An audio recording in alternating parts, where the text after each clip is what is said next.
5 of the most quoted Bible verses in English are not actually in the Bible. Benjamin Franklin wrote one of them. Samuel Butler, a 17th century English poet, wrote another. John Wesley, the founder of Methodism, popularized a third. Medieval Persian wisdom literature gave us a fourth. The fifth is a misquote so subtle, most Christians say it without realizing they have changed what Scripture actually says. Pastors quote these. Christian motivational posters quote these. Bible study leaders quote these. Memes quote these. For most American Christians, they are part of the cultural inheritance of being raised in or near the church. They are also not in the Bible. This is the second case file from the investigator. The first case walked one verse forged in the 16th century and quietly added to the New Testament. This video walks 5 phrases that went the opposite direction. Quoted as Scripture, treated as Scripture, never actually written there. Each has a real source, each has a real date, and in at least one case, the misquote does not just differ from the Bible, it actively contradicts what Scripture teaches. That one matters most. The case opens. Before walking the 5, the phenomenon matters. Christian culture and Christian Scripture are not the same thing. Scripture is what is written in the canon, 66 books in the Protestant tradition, more in the Catholic and Orthodox traditions. Christian culture is what circulates among Christians, sayings, traditions, songs, devotional habits, family practices, sermon illustrations, social media posts. The two overlap heavily, but they are not identical, and Christian culture sometimes absorbs and then transmits phrases that Scripture never actually contained. The mechanism is straightforward. A pastor preaches a sermon and quotes a saying, sometimes attributing it to Scripture, sometimes letting the audience assume. The audience hears it in a sermon context and stores it as biblical. They quote it themselves. 20 years pass, 3 generations pass.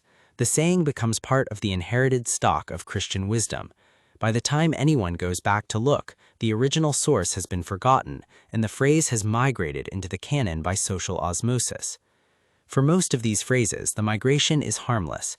A nice saying gets cultural authority it doesn't strictly deserve, but the substance still aligns with Christian teaching. No theology is damaged. But sometimes the substance does not align.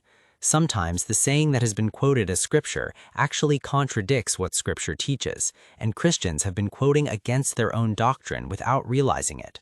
That is the case with the first of the 5. Knowing the difference isn't academic. It's the difference between repeating cultural wisdom and reading the book the cultural wisdom claims to be from. The work of distinguishing the two is the work this video does. 5 misquotes, 5 sources, 5 things Scripture actually says or doesn't. Misquote 1. The phrase that contradicts what the Bible actually teaches. The one where the correction matters most. Misquote 1. God helps those who help themselves. This is the most quoted non-biblical line in American Christianity. Pastors quote it, parents quote it to children. It is treated as obviously biblical wisdom. It is not from the Bible. It is from Benjamin Franklin, Poor Richard's Almanack, 1736. Franklin was a deist, not an Orthodox Christian. The phrase has older roots. Aesop's Fables contains a story whose moral is essentially this saying. What the Bible actually teaches contradicts the saying directly. Romans 5:6, while we were still weak, at the right time Christ died for the ungodly. The Greek word for weak is asthenes, helpless, without strength. Christian salvation and the actual New Testament framing is precisely for those who cannot help themselves. Psalm 121 begins, I lift up my eyes to the hills. From where does my help come? My help comes from the Lord. Help comes from God to the helpless, not from God to the self-sufficient. The Franklin saying is American self-reliance baptized into religious vocabulary. It contradicts the Christian doctrine of grace at its core. This is the misquote that matters most, not because the source is wrong, but because the theology it has embedded in American Christianity is wrong. Misquote 2. Money is the root of all evil. This one is a misquote rather than an invention. The actual verse is 1 Timothy 6:10, and in the original Greek it reads, Rhiza gar panton ton kokon estin he philargyria. Translated literally, For a root of all kinds of evil is the love of money. Paul's claim is not that money itself is evil, it is that the love of money, philargyria, literally silver-loving, is a root of many kinds of evil. The difference is the entire argument. The Bible does not say money is evil. The Bible does not say wealth is evil. The Bible says the inordinate love of money is one of the roots from which many evils grow.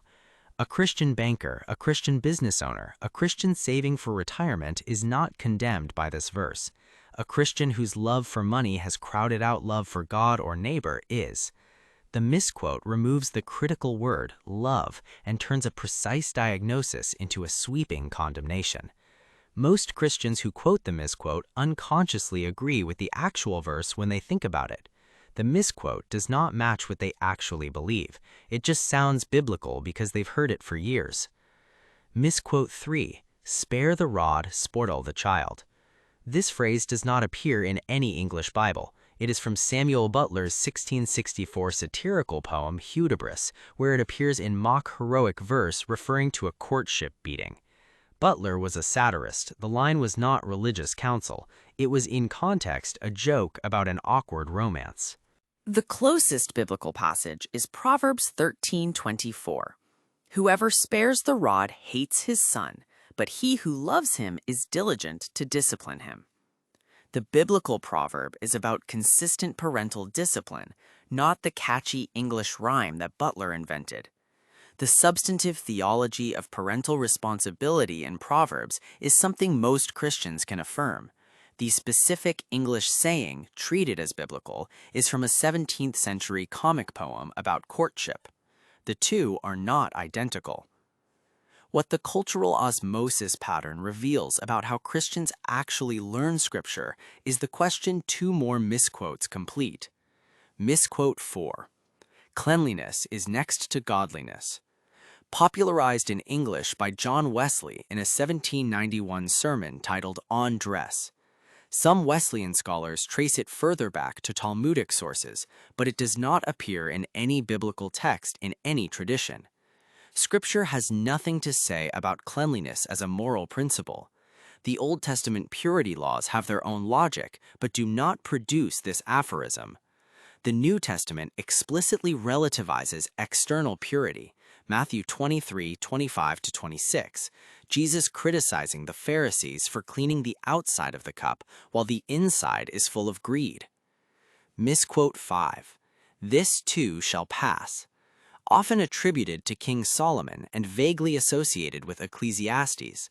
It is not in Ecclesiastes, Proverbs, the Psalms, or any biblical text in any tradition. Its most reliable origin is medieval Persian Sufi literature. The phrase "in gam miguzarad," this grief too shall pass, appears in 13th century mystical poetry. Abraham Lincoln popularized it in English in an 1859 speech, attributing it to an Eastern monarch. The Solomon attribution is later folk embellishment. The Bible does contain real comfort for the suffering. Psalm 23, Romans 8, Revelation 21:4. The substance overlaps with what the Persian saying expresses, but the specific phrase is Persian wisdom literature, not biblical text. 5 misquotes, 5 sources, 5 recoveries of what Scripture actually contains. The first one matters most because it contradicts the gospel. The other 4 are misattributions, where the substance often aligns with biblical teaching, even though the phrase does not. Knowing the difference is the work of reading Scripture as Scripture, not as the cultural inheritance that Scripture has been imagined to be. Case closed on 5 misquotes: Benjamin Franklin, the misquote of 1 Timothy 6:10, Samuel Butler, John Wesley, and Persian Sufi wisdom literature. None of them apostles. None of them prophets, all quoted in churches for centuries as if they were. Here is the question for the comments. Which of the 5 did you grow up thinking was in the Bible? Have you ever quoted one yourself? And does seeing where they actually come from change how you think about Scripture versus cultural inheritance? The first misquote matters most. Romans 5:6 says God helps those who can't help themselves. The cultural saying says the opposite. Which framing have you been carrying? Coming next on Rightly Divided, a line-by-line walk through the Lord's Prayer in the original Greek and Aramaic. Every line means something different in the language Jesus actually prayed it in. The annotated passage pilot.